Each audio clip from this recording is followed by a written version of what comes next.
ఎడారి దేశం అనగానే చటుక్కున గుర్తొచ్చేది సౌదీ అరేబియా. ఆ దేశ భూభాగంలో 95% ఎడారే. అలాంటి దేశంలో ఇసుక కొరత అంటే ఆశ్చర్యంగా ఉంది కదూ. నిజమే, సౌదీ అరేబియా ఇతర దేశాల నుంచి ఇసుకను దిగుమతి చేసుకుంటోంది. ఎందుకో తెలుసా? అక్కడ లభించే ఇసుక నిర్మాణాలకు ఉపయోగపడకపోవడమే. విజన్ 2030లో భాగంగా సౌదీ అరేబియా భారీ కట్టడాలను నిర్మిస్తోంది. వీటికి అవసరమైన ఇసుకను ఆస్ట్రేలియా, చైనా, బెల్జియం దేశాల నుంచి దిగుమతి చేసుకుంటోంది. సౌదీ ఎదుర్కొంటున్న సమస్య భవిష్యత్తులో మరిన్ని దేశాలకు వ్యాపించవచ్చని నిపుణులు చెబుతున్నారు. సౌదీ అరేబియా ఎడారి దేశం అయినప్పటికీ ఆ దేశంలో కనుచూపు మేర ఇసుక మేటలు ఉన్నప్పటికీ ఆ దేశం ఇతర దేశాల మీద ఆధారపడటం ఇప్పుడు తీవ్ర చర్చనీయాంశంగా మారింది. ఎందుకంటే సౌదీ అరేబియా ఎడారుల్లో ఉండే ఇసుక భవన నిర్మాణాలకు పనికిరాదని నిపుణులు తేల్చారు. అందుకు ముఖ్య కారణం ఎడారి ఇసుక గుండ్రంగా, నున్నగా ఉంటుంది. ఇలాంటి ఇసుకతో ఏవైనా భవనాలు నిర్మిస్తే అవి పేకమేడల్లా కూలిపోతాయి.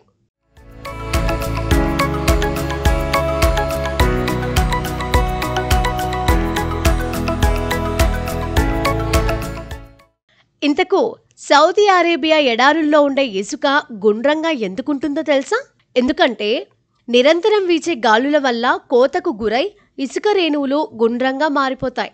ఇలాంటి ఇసుకను సిమెంటుతో కలిపినా గట్టితనం రాదు. నిర్మాణాల్లో కరుకుగా, పలుకలుగా ఉండే ఇసుకను వినియోగించడం ఉత్తమం. ఇలాంటి ఇసుక సాధారణంగా నదీ గర్భంలోనూ, సరస్సుల్లోనూ లేదంటే సముద్ర గర్భంలో దొరుకుతుంది. కేవలం సౌదీ అరేబియా మాత్రమే ఇసుకను దిగుమతి చేసుకోవడం లేదు. ఆ జాబితాలో యునైటెడ్ ఎమిరేట్స్, ఖతార్ కూడా ఉన్నాయి. ఇటీవలే దుబాయ్, అబుదాబి లాంటి నగరాలు వేగంగా అభివృద్ధి చెందుతున్నాయి.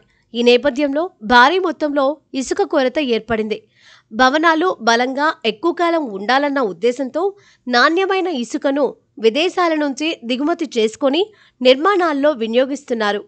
అయితే ఇలాంటి ఇసుక కొరత సౌదీ అరేబియాకు మాత్రమే కాకుండా ప్రపంచంలోని చాలా దేశాల్లోనూ కనిపిస్తోంది. United Nations Environmental Programme report ప్రకారం ప్రపంచవ్యాప్తంగా ప్రతి సంవత్సరం 50 బిలియన్ టన్నుల ఇసుకను ఉపయోగిస్తున్నారు. నీటి తర్వాత అధికంగా వినియోగించే సహజ వనరుగా ఇప్పుడు ఇసుక నిలిచింది. నదులు, సముద్రాల నుంచి ఇసుకను అడ్డగోలుగా తవ్వి తీయడం వల్ల పర్యావరణ పరంగా తీవ్ర నష్టాలు జరుగుతున్నాయి. నదుల్లో ఇసుకను తరలించడంతో నదీ గర్భం కోతకు గురవుతోంది. అంతేకాకుండా నదీ తీర ప్రాంతాలు దెబ్బతినడం, జీవ వైవిధ్యం కోల్పోవడం వంటి పర్యావరణ సమస్యలు ఎదురవుతున్నాయి.